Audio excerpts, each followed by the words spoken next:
Jam mendalam bersama saya Rory Asyari. Pemirsa, perdebatan siapa yang masuk koalisi, siapa yang tetap di oposisi semakin menghangat. Nah, Demokrat dan PAN disebut semakin intensif kemudian mengeluarkan sinyal-sinyalnya untuk bergabung bersama dengan pemerintahan Joko Widodo. Sementara Gerindra hingga saat ini banyak pihak menilai masih bimbang.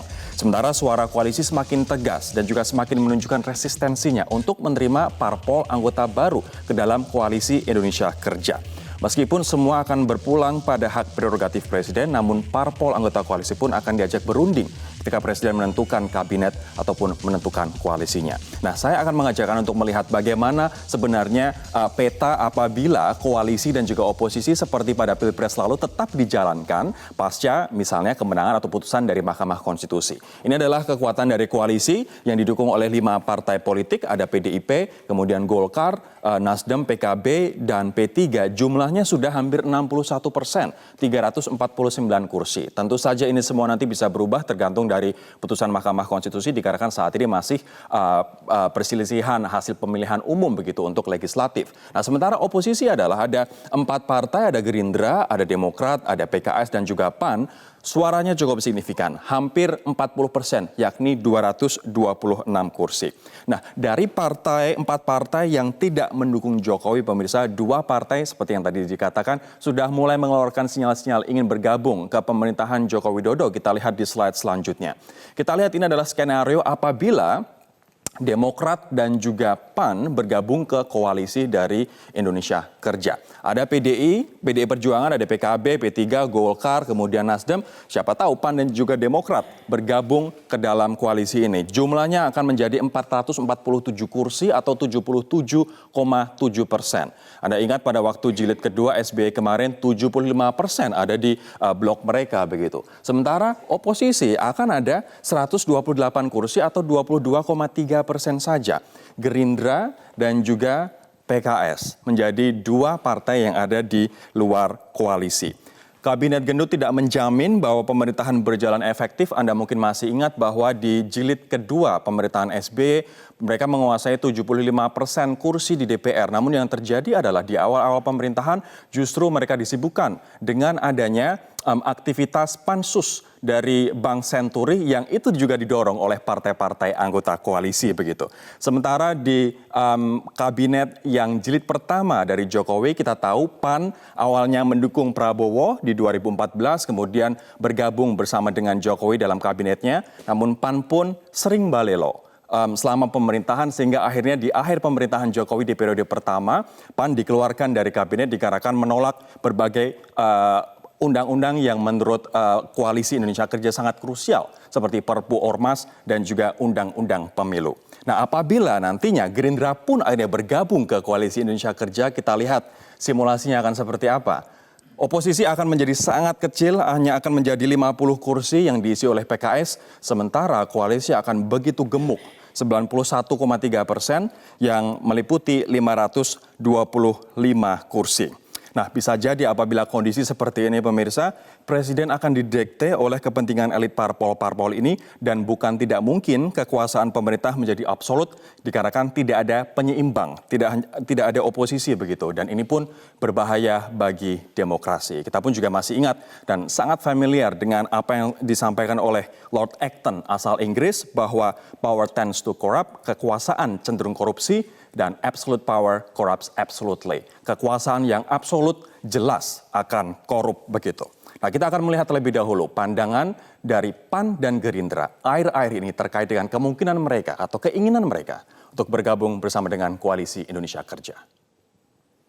Akan rakernas dalam waktu dekat 2-3 minggu ke depan untuk menentukan langkah selanjutnya bagi PAN. Ya. Dan memang saya harus akui bahwa kemungkinan untuk PAN untuk bergabung dengan pemerintahan yang nanti akan dipimpin oleh Pak Jokowi sangat besar. Ya. Jadi PAN siap untuk bergabung dengan pemerintahan, membantu dan mengawal pemerintahan yang dipimpin oleh Pak Jokowi sampai 2024 ya, untuk menjawab. Saya akan menjadi orang Gerindra yang meminta partai saya dan Pak Prabowo untuk bisa berkoalisi dengan Pak Joko Widodo. Apakah sudah ada pertemuan-pertemuan Pak mungkin dengan Sampai hari ini belum ya, tapi saya akan nanti kalau ada rapat saya akan menyarankan bahwa lebih baik dan lebih banyak manfaatnya bagi masyarakat Indonesia ya kalau kita mendedikasikan kepada Yang Maha Kuasa, dalam hal itu adalah Tuhan dalam perwakilan rakyatnya, yaitu kita berkoalisi. Kenapa bergabung dengan koalisi Jokowi menjadi penting? Ada 4 hal setidaknya yang berhasil kami kumpulkan dan juga kami analisa, pemirsa. Yang pertama adalah pasti mereka mengincar kursi menteri, di mana sumber daya tidak hanya alam, tapi juga finansial berada di kementerian begitu, dan juga pimpinan MPR. Nah, menarik dari perebutan ketua MPR adalah Ketua Umum dari Golkar dan juga Ketua Umum dari PKB sudah menyatakan bahwa sebaiknya Ketua MPR berasal dari partai mereka masing-masing. Zulkifli Hasan, Ketua Umum dari PAN pun sudah juga disebut-sebut melakukan lobby politik terhadap Presiden Jokowi untuk mempertahankan posisinya sebagai Ketua MPR. Artinya tidak hanya kursi menteri, bahkan kursi Ketua MPR pun juga diperebutkan oleh partai-partai lintas koalisi begitu. Kemudian yang kedua adalah memperkuat peluang di 2024. Ini relevan utamanya untuk Agus Harimurti Yudhoyono di Partai Demokrat. Pengamat banyak berpikir atau berpendapat bahwa apabila Demokrat di luar koalisi, maka mereka akan semakin redup begitu. Sementara kalau di dalam koalisi, peluang exposure kemudian popularity dari Agus akan semakin terekspos, sehingga ini membuka jalan bagi Demokrat atau khususnya bagi Agus untuk maju di tahun 2024. Kemudian lobby undang-undang yang berkaitan dengan pemilu, misalnya soal parliamentary threshold, misalnya soal presidential threshold yang di tahun 2019 kemarin dianggap terlalu tinggi. Dengan koalisi, lobby-lobby akan dilakukan semakin lebih mudah. Kemudian alat kelengkapan dewan seperti Banggar dan juga ketua komisi tentu saja akan lebih mudah digenggam apabila partai-partai politik tersebut bergabung ke dalam koalisi Indonesia Kerja. Nah, menarik untuk dibahas adalah layakkah partai yang sebenarnya dari awal tidak mendukung Jokowi, tidak mendukung Kiai Haji Ma'ruf Amin, kemudian diberi ruang untuk masuk ke dalam koalisi Indonesia Kerja, dan sebenarnya kalau misalnya mereka layak, apa yang bisa mereka tawarkan? Tidak hanya untuk pemerintahan Jokowi, tapi juga untuk masyarakat Indonesia. Kita akan berbincang dengan 4 orang narasumber, 3 diantaranya telah hadir di studio. Ada Bang Arsul Sani, Sekjen P3 dan Wakil Ketua TKN Jokowi Ma'ruf. Bang Arsul, selamat malam. Assalamualaikum. Assalamualaikum warahmatullahi wabarakatuh. Waalaikumsalam. Ada juga Pak Syarif Hasan, Ketua Harian Demokrat. Pak Syarif, selamat malam. Assalamualaikum, Pak Roy. Apa kabar? Akhirnya ketemu lagi di studio, Pak. Iya, memang begini sempit. Iya. Biasanya live by phone saja, Iya, Pak. iya, alhamdulillah. Ada juga Mas Jayadi Hanan, pengamat politik dari SMRC. Mas Jayadi, selamat malam. Selamat malam, Roy. Saya akan menyapa Mas Derajat Wibowo, Wakil Ketua Umum PAN yang bergabung melalui Skype di kediamannya di Bogor, Jawa Barat. Mas Derajat, selamat malam. Selamat malam, Assalamualaikum Mas Rory semuanya. Waalaikumsalam Mas Derajat. Saya akan ke Pak Arsul terlebih dahulu. Saya ingin minta penegasan nih Pak Arsul. Ya. Apakah sebenarnya penambahan parpol dalam koalisi Indonesia Kerja diperlukan? Ya, jawaban itu belum bisa tentu diberikan malam ini. Kenapa? Karena di antara partai-partai koalisi Indonesia Kerja KIK yang 9 dan kemudian belakangan masuk satu lagi PBB itu belum bertemu secara multilateral lah, ya. Dan juga belum bertemu dengan Pak Jokowi selaku presiden terpilih. Kalau dari ya. P3, Pak. Kenapa? Di antara 5 partai yang ada di koalisi Indonesia Kerja, posisi P3 nampaknya paling rawan nih, dengan 19 kursi, Pak. Ya, tetapi kan soal kecilnya kursi dengan katakanlah portofolio kabinet itu kan tidak linear juga. Bisa juga yang kecil diberikan karena Kursi kasihan lebih. gitu, kursi lebih kan bisa juga seperti itu ya. Yang ingin saya sampaikan adalah bahwa tradisi yang kami bangun selama ini ya, paling tidak setahun terakhir ketika koalisi Indonesia Kerja ini terbentuk, itu semuanya didengar. Bahkan teman-teman partai yang tidak punya katakanlah kursi di DPR pun kan Didengar ada teman-teman pendapatnya. Perindo, PSI, kalau yang akan datang kemudian ada Hanura, ada PKP, itu semua didengar. Baik, tapi kalau dari P3 Pak Arsul, mohon maaf, dari P3 merasa sudah cukuplah 5 partai yang lolos dan juga tambahan 4 yang tidak lolos, atau perlu tambahan parpol lagi dari oposisi, Pak? Begini, P3 saat ini tetap terbuka dalam arti begini, kami ini kan belum diajak oleh Pak Jokowi. Pada akhirnya kan user perlu nambah atau tidak dalam konteks dukungan politik itu kan Pak Jokowi tentu bersama Pak Kiai Ma'ruf sebagai presiden, wakil presiden, kepala pemerintahan, kepala negara. Konteksnya kan lebih banyak kepada itu ya.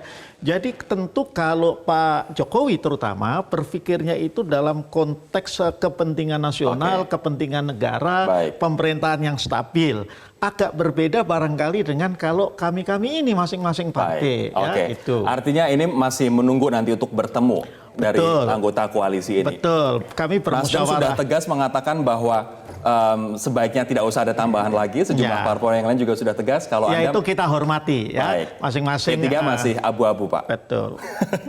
Saya akan ke Pak Syarif. Pak Syarif, beberapa waktu yang lalu sempat kami tanyakan sikap Demokrat seperti apa. Waktu itu Demokrat mengatakan menunggu putusan MK. Sekarang kita tahu putusan MK seperti apa. Nah, seperti apa sikap Demokrat sekarang, Pak Syarif? Jadi begini, pertama Demokrat itu kan sudah berpengalaman dua periode selama 10 tahun. Selama 10 tahun ini kami sudah penuh dengan pengalaman yang betul-betul yang bisa mendatangkan manfaat bagi rakyat. Nah itu satu. Nah kedua, Partai Demokrat juga sudah pengalaman sebagai oposisi. Ya katakanlah oposisi karena di luar pemerintahan. Nah sekarang ini bagi kami tidak ada masalah apakah kita akan tetap di luar pemerintahan atau di dalam pemerintahan. Tidak ada masalah untuk salah satu itu. Ya. Tapi mana yang lebih menguntungkan, Pak? Nah sekarang kalau kita melihat kepada mana yang lebih menguntungkan, selama kami berkampanye mulai dari Pilpres sama Pileg, itu kami mendeklarasikan program 5 tahun ke depan. Ada 14 program prioritas Partai Demokrat yang itu yang kami komunikasikan kepada rakyat. Dan 14 program prioritas itu juga dikomunikasikan oleh Mas Ahy kepada Presiden Jokowi. Artinya kalau ingin program itu berjalan dengan lancar, Mas Ahy harus masuk kabinet dong, Mas? Bukan, jadi begini, kalau program-program Demokrat ini bisa dijalankan oleh pemerintahan, tentunya kami berterima kasih. Karena ini kepentingan rakyat. Dengan atau tanpa Demokrat? Nah itu kalau menyangkut masalah dengan dan tidak, itu kan hak prerogatif Presiden. Ya. Tetapi saya katakan, dengan pengalaman 10 tahun, bagaimana mengimplementasikan program-program itu, tentunya adalah kader Demokrat yang lebih familiar. Ya.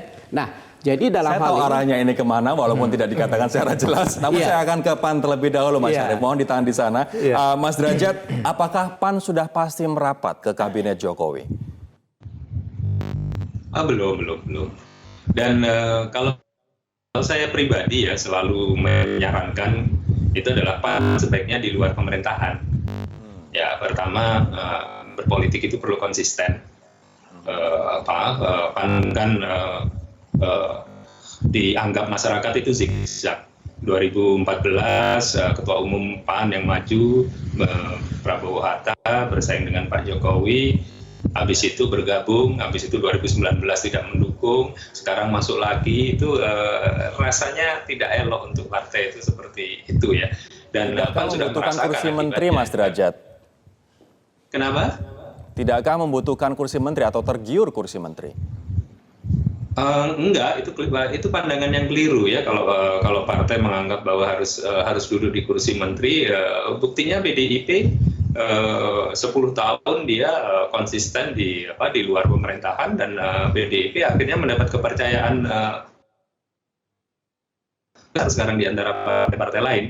Jadi masyarakat sekarang ini sangat pandai. Ya, memang ada sekelompok yang mungkin pragmatis, tapi banyak sekali masyarakat itu yang melihat kalau partai nggak konsisten, ya buat apa kami memilih mereka. Gitu. Itu yang pertama. Terus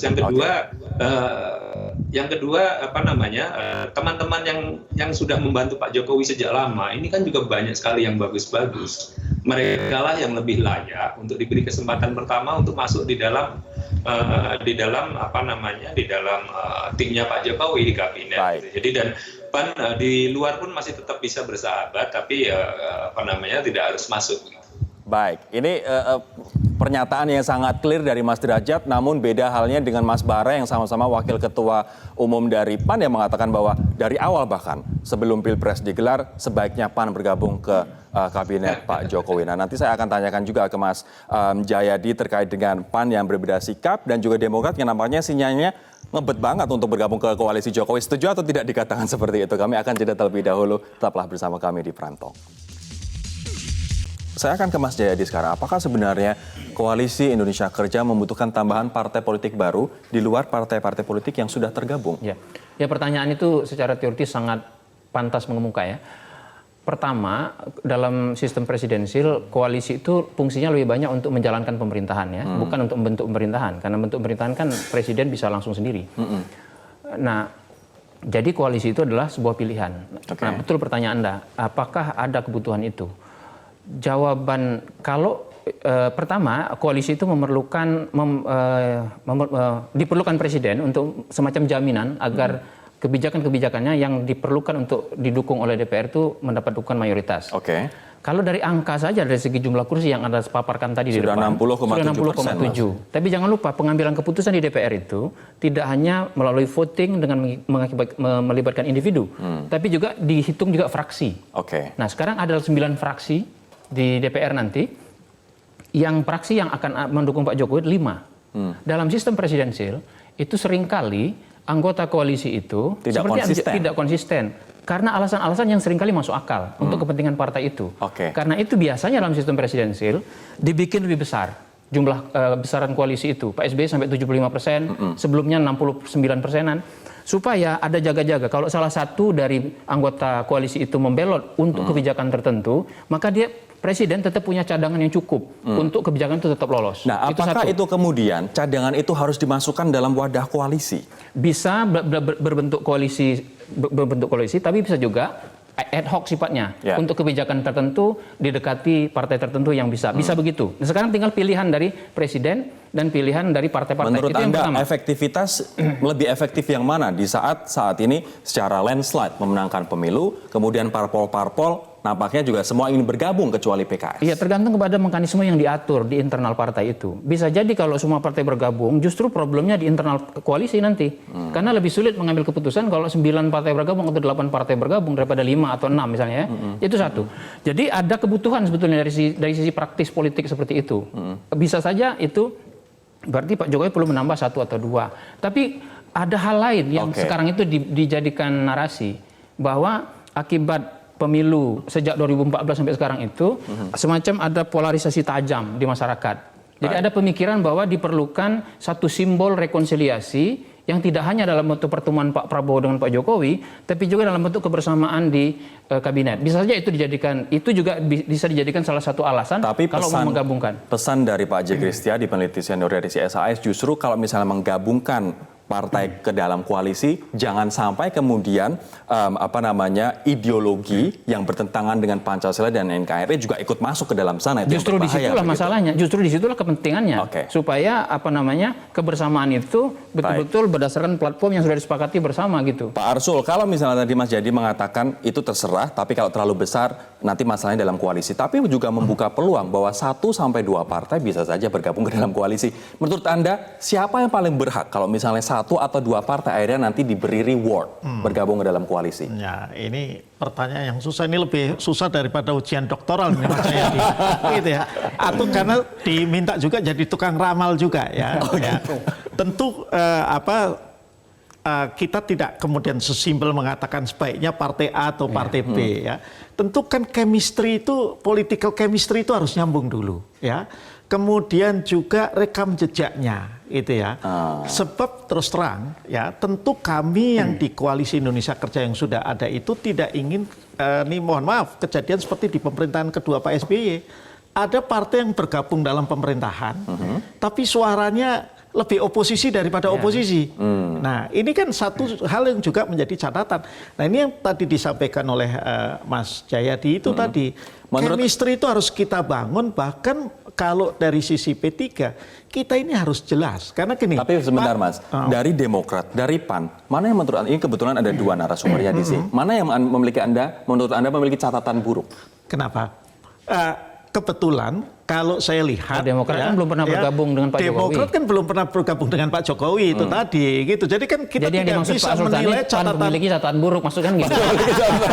itu kesimpulannya Mas Jayadi ya. Tapi saya tidak bisa menilai Demokrat belum pernah bergabung kok. Tapi yang menarik adalah pernyataan dari Mas Derajat yang mengatakan PAN sebaiknya menurut perspektif dari Mas Derajat yang merupakan saya ingin meralat Wakil Ketua Dewan Kehormatan PAN tetap ada di luar, Mas. Nah, dengan ada di luar ini apakah Anda bisa melihat bahwa nanti PAN bisa seperti PDIP yang selama 10 tahun menjadi oposisi yang konsisten terlebih dahulu dan akhirnya meraih gain-nya setelah pemilu atau setelah Pak SBY selesai begitu?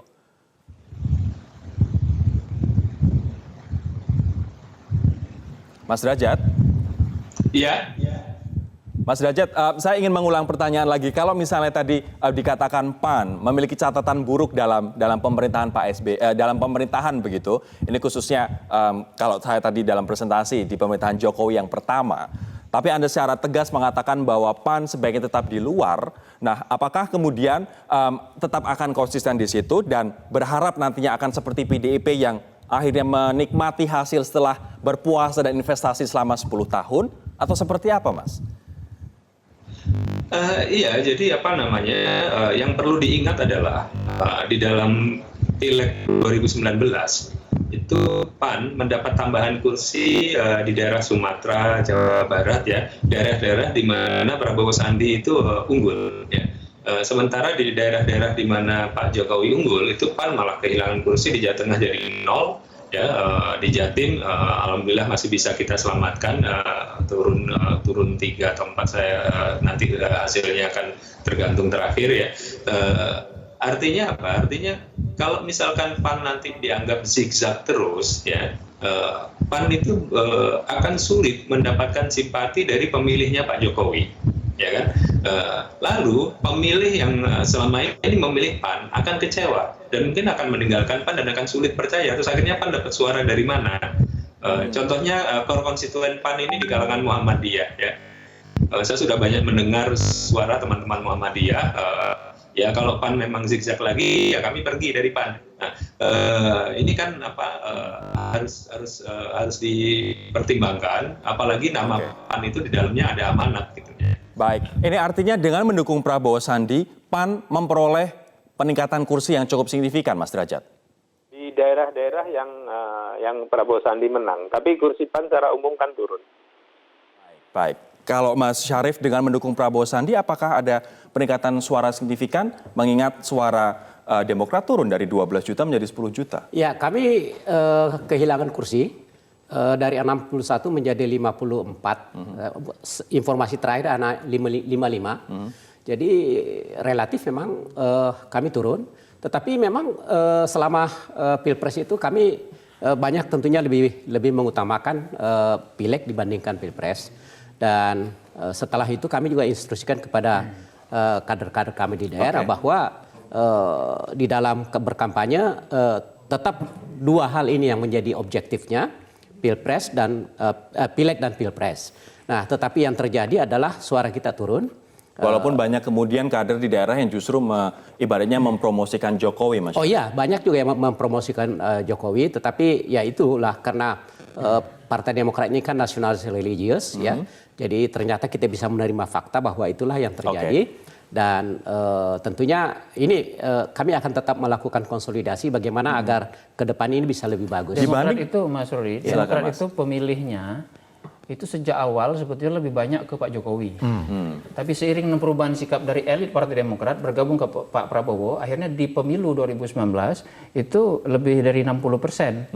Ya, 68% itu memilih Pak Prabowo gitu. Nah, tetapi kalau itu Demokrat, kalau PAN berbeda. PAN dari awal memang pemilihnya seperti kata Mas Derajat cenderung lebih ke Pak Prabowo atau tidak ke Jokowi, katakanlah begitu.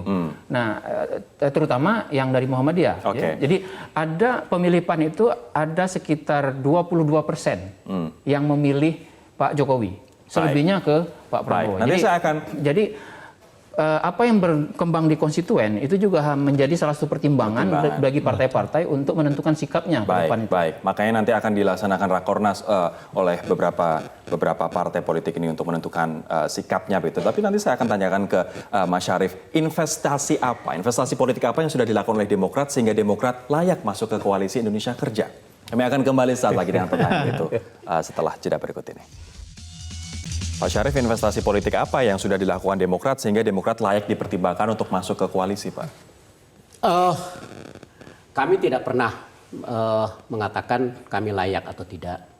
Tetapi kami hanya fokus kepada apakah pemerintahan ini betul-betul bisa mengambil 14 program prioritas dari Partai Demokrat. Itu yang kami pikirkan. Nah, yang kedua, mengapa kami saya mengatakan tidak secara tegas bahwa investasi apa, bukan itu jawaban pertanyaannya, tetapi sebenarnya kami mendukung Prabowo itu memang karena berdasarkan pertimbangan yang sangat matang. Pertama adalah memang kader-kader kami di tingkat bawah seluruh Indonesia itu agak terbelah. Tapi almost saya katakan, saya agak sedikit meralat apa yang disampaikan Pak Jayadi, bahwa kami melakukan survei dan ternyata majority itu mendukung Prabowo. Majority. Tetapi ada pemimpin-pemimpin elit Partai Demokrat yang majority mendukung Prabowo, Pak. Awalnya tidak. Iya, bagus kalau gitu ya. Jadi kemudian ada yang secara eksplisit mendukung Jokowi. Dan ini proses berlanjut. Kemudian dalam proses itu kami mengambil keputusan mendukung Prabowo. Tapi Pak Syarif, kalau misalnya ngomong soal program Demokrat, Jokowi pun juga sudah punya program. Ya, justru itulah saya katakan. Nah, kalau misalnya program itu dirasa cocok dan sama dengan apa yang kami miliki, bagi Partai Demokrat tidak jadi masalah. Nah, kalau kami diajak untuk ikut bergabung, tentu akan banyak pertimbangan yang harus kami pertimbangkan. Pertama, tadi saya setuju apa dikatakan bahwa apakah chemistry Partai Demokrat cocok dengan teman-teman koalisi. Menurut Anda? Iya. Nah, yang kedua, menurut Anda cocok nggak Pak Syarif? Ada dua lagi pertanyaannya nih. Sebentar, sebelum menjawab pertanyaan yang lain, cocok nggak chemistry-nya Demokrat dengan koalisi? Kami sudah pengalaman berkoalisi dengan beberapa teman-teman partai politik yang ada di koalisi pemerintah sekarang. Dan ada juga yang berpengalaman, mereka sebagai oposisi kami. Jadi kami sudah cukup banyak pengalaman yang kami rasakan. Itu menjadi pertimbangan. Nah, pertanyaannya kemudian, chemistry antara Pak SBY dengan Bu Megawati? Ini saya ingin sampaikan dulu. Nah, yang kedua, di samping daripada chemistry adalah kebersamaan. Ya kan? Kalau chemistry-nya dipaksakan, ini akan menimbulkan unsur kebersamaannya agak berkurang. Tetapi kalau chemistry-nya sama, itu untuk menunjukkan kebersamaan itu akan semakin bagus. Tetapi tidak tertutup kemungkinan chemistry-nya sama tetapi kebersamaannya tidak ada. Chemistry sama tapi kebersamaan tidak ada. Apakah ini bisa terjadi antara Bu Mega dengan Pak SBY, Pak? Begini, memang sudah menjadi diketahui oleh masyarakat umum bahwa memang selama ini tidak adanya pertemuan yang formal antara kedua tokoh bangsa ini. Dan sekalipun pada saat SBY sebagai presiden beberapa kali ada pertemuan dan saya pikir itu bagus. Nah, setelah Pak SBY turun sebagai presiden belum ada pertemuan lagi. Namun yang kemarin. Namun pernah ketemu di waktu peringatan 17 Agustus di istana juga pernah ketemu, tetapi tidak formal dan tidak ada komunikasi yang intens. Artinya chemistry bisa saja ketemu tapi kebersamaan tidak terjadi. Bisa terjadi. Nah, sekarang kita juga ada melihat secara nyata bahwa akhir-akhir ini Ibu Megawati memberikan rasa empati terhadap SBY pada saat ibu negara kita Ibu Ani Yudhoyono meninggal dunia. Dan pada saat itu komunikasinya kelihatannya bagus sekali. Senyumnya itu kan memberikan arti kepada bangsa kita. Baik. Senyum kedua Artinya sudah progres begitu hubungannya. Jadi ini satu menunjukkan bahwa bagus buat bangsa. Dan Indonesia ini kalau bagus untuk bersama juga, Pak. Bagus juga kalau untuk bersama. Menurut saya hubungan Pak SBY dan Ibu Mega itu kalau selama ini dipandang sebagai penghambat, justru sekarang bisa menjadi penyatu. Kenapa, Mas? Pasca 2024 nanti itu kan sudah akan ada transisi betul-betulan dari kepemimpinan lama di Indonesia ke kepemimpinan baru. Jadi boleh kita katakan bahwa Pak SBY, Bu Mega, dan yang sudah lebih senior-senior lagi itu, ini 5 tahun terakhir mereka untuk betul-betul berada di panggung politik. Nah, jadi itu bisa menjadi simbol bergabungnya Demokrat ke koalisi Pak Jokowi bisa menjadi simbol untuk betul-betul sudah selesainya masalah antara Pak Jokowi dan Pak SBY dengan Ibu Mega. Bisa jadi begitu kan? Saya tambahkan lagi, ya, pertemuan Ibu Mega dengan Pak SBY pada saat itu sangat hampir dikatakan majority rakyat Indonesia menyambut dengan bagus, ya, positif sekali. Dan saya pikir kalau pemimpin-pemimpin bangsa ini sering bertemu, saya pikir bagus buat rakyat. Jadi chemistry-nya bisa dalam bentuk bersama itu, berarti. Dalam bentuk bersama, chemistry dapat, kebersamaan juga dapat ya. Mas Arsul, mungkin kalau dari partai oposisi, misalnya nanti dibuka pintu untuk bergabung satu partai, menurut Anda kandidat yang paling kuat siapa antara 4 partai oposisi itu? Ya, tentu kan gini, kita tidak bisa kemudian dari satu sisi saja kemudian melakukan ranking, karena kan pasti tentu di samping ada diskusi internal di kami, kan juga ada term and condition yang paling bagus itu kan yang mana? Syarat dan ketentuan berlaku ya? Iya, syarat dan ketentuan berlaku itu kan satu ya. Tetapi kan tadi saya sampaikan ada catatan-catatannya ya. Kebetulan kalau Demokrat karena belum pernah bersama dalam koalisi pemerintahan Pak Jokowi kan kita tidak bisa memberikan catatan. Yang bisa kita berikan catatan misalnya kan pernah bersama. Ya, artinya kan, peluang Demokrat juga cukup besar. Saya tidak yang ingin saya katakan adalah terbuka saja gitu loh. Terbuka. Baik. Tapi ini kembali kepada Pak Jokowi. Sebelum saya jeda, Mas Jayadi, sesuai dengan peringkat partai politik mana apabila misalnya dibuka? Begini, tadi kan kita sudah bahas dari segi Pak Jokowi ada kemungkinan untuk butuh tambahan 1 atau 2 partai, jelas kan? Nah sekarang kita harus lihat dari sudut pandang partai politik. Ada beberapa pertimbangan. Satu, konstituennya bagaimana? Yang kedua, apa pertimbangan mereka secara elektoral ke depan? Yang ketiga, adakah hambatan untuk mereka untuk bergabung?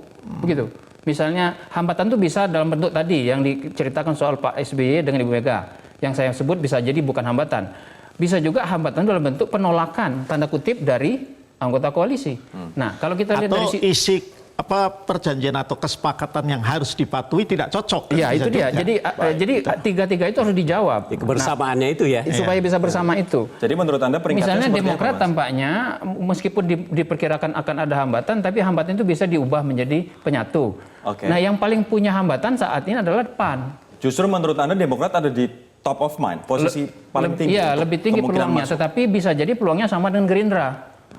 Tidak ada hambatan kayaknya Gerindra untuk bergabung dari sisi koalisi. Tetapi kita belum menghitung bagaimana suara konstituen Partai Gerindra. Berarti antara Demokrat atau lalu Gerindra. Bagaimana Gerindra memperkirakan peluang elektoral mereka kalau mereka bergabung. Jadi tiga-tiga itu jadi peluang elektoral, ada kehambatan atau tidak, lalu bagaimana suara konstituen. Dan Gerindra pun masih bimbang, masih terbelah saat ini. Arief Puyono mengatakan ingin bergabung, sementara Andri Rosiade dan juga sejumlah elit politik yang lain mengatakan nanti tunggu kumpul dulu atau konsultasi dulu dengan pimpinan daerah. Kami akan melanjutkan perbincangan ini sesaat lagi. Saya akan kembali menyapa Mas Derajat melalui sambungan Skype. Mas Derajat, sikap Anda dengan sikap Bang Bara yang merupakan Wakil Ketua Umum PAN berbeda begitu. Nah, bagaimana sebenarnya untuk menyatukan suara PAN, apakah nanti akan bergabung atau tidak? Melalui forum apa? Kalau forumnya itu tentu forum Rakernas ya. Jadi karena kemarin keputusan berkoalisi itu dibuat dalam forum Rakernas, maka nanti kalau memang akan ada perubahan itu adalah dalam forum Rakernas gitu. Itu kalau Bara ya adalah saya no comment aja. Tapi begini, satu hal juga yang perlu dipertimbangkan, dan ini adalah etika politik begitu ya, etika politik begitu. Nasdem misalkan itu kan sudah bekerja sangat keras untuk memenangkan Pak Jokowi, ya kan? Luar biasa habis-habisannya bekerjanya, di Nasdem banyak kader yang bagus ya. Itu kalau kursi kabinet itu diisi oleh teman-teman Golkar, PDI, teman-teman PDIP, Golkar, Nasdem, PKB dan P3 saja, itu belum tentu cukup gitu. Belum lagi yang kaum profesional dan sebagainya, itu udah uyel-uyelan. Gitu. Sehingga kalau untuk partai yang kemarin bersaing dengan Pak Jokowi, kemudian mendesak-desak masuk, itu rasanya juga tidak elok dari sisi etika politis. Dan juga beroposisi itu bukan sesuatu yang beroposisi itu bukan sesuatu yang tercela. tercela, beroposisi itu bukan sesuatu yang harus bermusuhan, ya, beroposisi itu bukan sesuatu yang harus putus komunikasi. Ya. Dikatakan bahwa Pak Zul masih menginginkan kursi ketua MPR. Apakah dengan PAN di luar koalisi tidak akan mempersulit Pak Zul untuk kembali menjadi ketua MPR? Kita kan ada Undang-Undang MD3 yang sudah diatur, disepakati bagaimana untuk mengisi posisi pimpinan di DPR dan MPR. Jadi itu juga salah satu bentuk dari ketaatan kita kepada konstitusi. Kita sudah sepakat dengan undang-undangnya, ya kita jalankan saja undang-undangnya. Gitu. Jadi artinya apa? Kalau semua partai itu konsisten terhadap aturan main, terhadap etika, demokrasi kita jadi enak gitu. Jadi saya terus terang mungkin yang paling banyak bersuara untuk supaya PAN itu tetap berada di luar, ya. Di luar. Tapi jangan lupa juga di PAN itu peranan Pak Amin Rais itu sangat besar gitu ya. Jadi dalam rakernas nanti ya tentu kader-kader di daerah itu akan banyak melihat suara Pak Amin. Dan saya juga kan bersahabat erat dengan teman-teman di Pak Ika ya, sekjen-sekjennya segala macam. Dan teman-teman ini mengatakan ya Mas, PAN itu bagusnya di luar saja. Oke, Mas Derajat, terima kasih atas waktunya. Derajat Wibowo, Wakil Ketua Dewan Kehormatan PAN, bergabung bersama kami dari kediamannya di Bogor. Mas Jayadi, sebenarnya PAN ini menurut Anda baiknya di mana? Ada yang mereka menginginkan bergabung, ada yang mereka menginginkan tetap berada di oposisi? Ya begini, pertama dari segi suara konstituen. Kalau kita lihat di exit poll, ada lebih dari 78% dari pemilih PAN itu memilih Pak Prabowo. Ya. Artinya kalau masuk ke koalisi akan mengecewakan. Mereka perlu waktu untuk menjelaskan. Pertanyaannya apakah bisa menjelaskan seperti itu atau tidak gitu ya. Yang kedua adalah apakah ada hambatan kalau mereka tetap bergabung dengan kubu Jokowi? Menurut Anda? Tampaknya ada itu. Ada sejumlah luka lama ini. Apapun alasan. Jadi misalnya tadi pernyataan bahwa selama ini kan PAN gabung Jokowi. Tadinya di luar, gabung, keluar lagi kan. Lalu beberapa kebijakan tidak sepakat dengan Pak Jokowi misalnya. Itu dianggap sebagai catatan oleh partai-partai yang sekarang bergabung di Pak Jokowi. Jadi mungkin ada hambatan di situ. Yang ketiga adalah bagaimana dengan perhitungan elektoral ke depan. Nah, saya ingin sebagai bahan awal, coba pikirkan ini. Selama 5 tahun terakhir, semua survei umumnya menunjukkan bahwa tingkat kepuasan masyarakat kepada Pak Jokowi tidak ada sekitar 30% masyarakat itu yang menyatakan tidak puas dengan kepemimpinan Pak Jokowi. Ini boleh disebut sebagai suara-suara kritis yang biasanya suaranya lebih banyak ke pihak yang di luar pemerintahan. Itu artinya kalau partai-partai berada di luar pemerintahan pun dari segi elektoral masih bisa memandu yang masih berkoalisi dengan yang suara-suara kritis di luar yang tidak setuju dengan Jokowi ini untuk kemudian menjadi dukungan bagi mereka untuk pemilu 2024. Jadi betul seperti kata Pak Derajat tadi, berada di luar pemerintahan pun sebetulnya itu juga pilihan yang tidak jelek-jelek amat. Kalau misalnya hanya 2 partai berada di luar pemerintahan, potensi dia ada sekitar 30% gitu. Itu cukup banyak. Nanti saya akan tanyakan apa untungnya bagi Demokrat, ke Mas Jayadi dan juga ke Bang Syarif, apabila misalnya saja AHY ditunjuk sebagai menteri. Koalisi membuka satu peran untuk bergabung satu partai dan AHY jadi menteri, apa untungnya bagi Demokrat? Kami akan kembali sesaat lagi.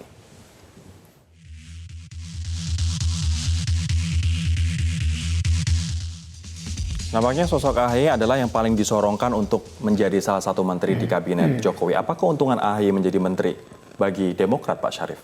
Ya, pertama itu pun juga belum kami putuskan apakah bergabung atau tidak, karena kami harus rapatkan internal dulu.